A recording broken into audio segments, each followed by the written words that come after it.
girls have ever heard of Australia? Oh, a lot of... Do we have anybody here this morning that's ever been in Australia? Yes? All right, several. I want to tell the boys and girls a story this morning that centers around that place. They tell me it exists. I've never been there. I've read a lot about it. I know it's famous because the kangaroo is home base there. Been transported around over the world. But you know, we have a college over in Australia called Avondale College. It's one of our colleges that belongs to our church, has been owned and operated by our church for many years now. And it has a most unusual beginning. And I want to tell you about that this morning. When Sister White and many of the pioneers of our work were in Australia, we had about 500 believers in that land. They decided it was time to establish a college there. There was some controversy about that, whether 500 members in that land could really support and operate and care for a college. But they said, let's let the Lord lead.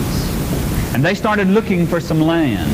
And if any of you have ever been on a land committee to find a place to locate anything, you can just immediately recognize the hassle that they encountered.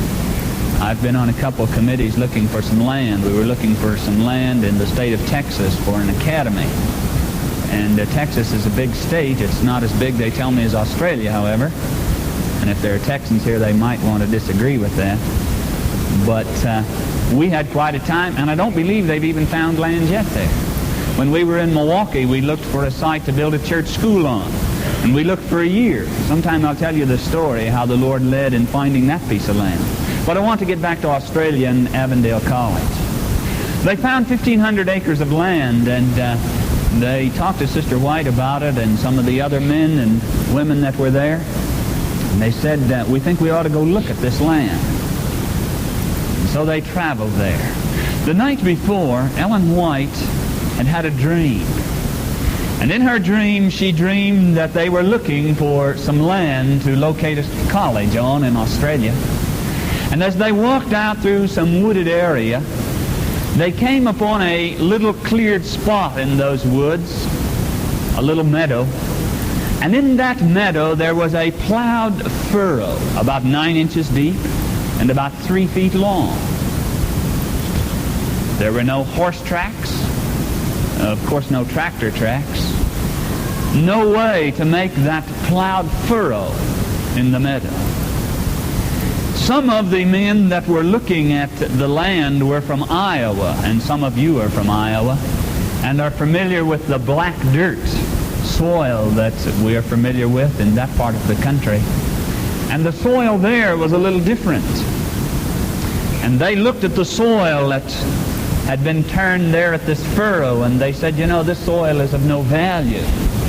It's sandy, it's not black dirt, it'll never grow things.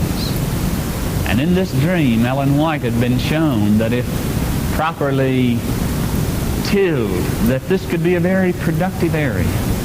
And so the next day, as they were traveling on the train down there, she told this dream to a number of those that were traveling with her.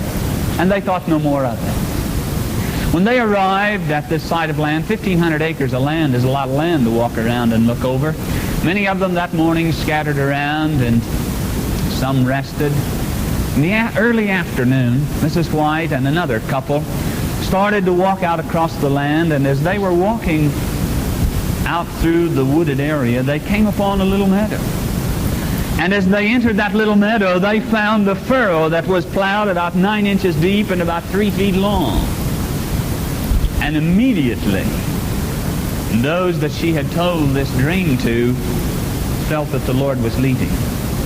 And so they rested there at that spot, and 2 of the men from Iowa that had been looking over the land came back, and one stood at each end of that little furrow, and they picked up some of the soil in their hands, and they said, you know, this soil isn't of much value.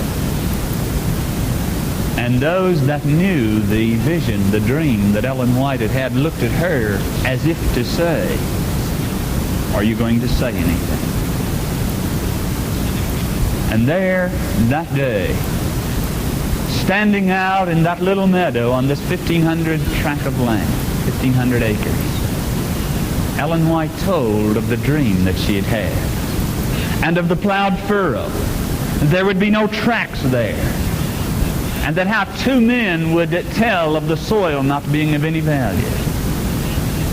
And you know, that night, that very night, a committee unanimously voted to buy that 1,500 acres of land for $5,000. And Avondale College has been one of the great blessings to the cause of God. Do you know why? Because men and women were willing to let the Lord lead. Young people and those of us who are just a bit older, I believe this morning that we again live in a day and an hour in which we need to be willing to let the Lord lead. A time that we need a close relationship with our Master. A time that we can depend upon His leading and guiding hand in our individual life.